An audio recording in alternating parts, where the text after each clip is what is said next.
What a luxury, right? Oh, and the luxury as well to have KG back. Drills in a free. In his last year in the UAAP, yung sabay sila ni Paulo Hubalde.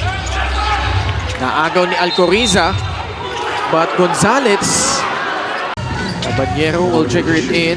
They have J. Mark Palyari, Mike Pabulak, KG Canaleta, and JJ Pido. J. Mark Palyari. Well, it creates a mismatch, but Pasay was able to recover. But because of what happened in the backcourt, a slower defender was his relationship with Coach Boy. Yeah. Goes way back. Tumatak sa kanya yun eh. A big part of why? Oh! Why? How? Paarito. Pasa kay Enrique sa kaliwa. Nash, the runner, is good. Gives it up to JJ. Pido. Nawala sa kanya. Paarito. 2-on-1 fast break. And they're taking the patient approach. Enrique steals the pocket of J. Mark Palyari and scores his 6th point. Nash on the run. Enriquez. Swing pass, De La Cruz. Paarito sa loob. 2 points plus the foul. From a high of 15 earlier.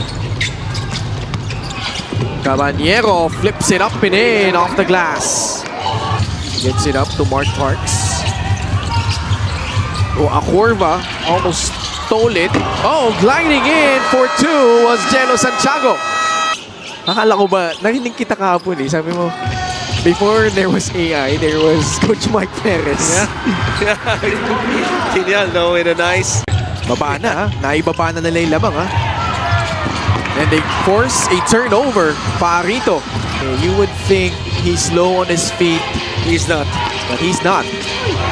Lays it in! He is their leading scorer and rebounder this season off the bench. It's good that you brought that up because you talk about a leap. How quickly he matures or adjusts to the professional level. And right on cue. Caballero, the spin, the pass, Bonifacio blocked. Enriquez ahead, puts it in for 2 on the other end. Lastimosa rising up over Gortiza, air ball. Might have been partially blocked by Gortiza, so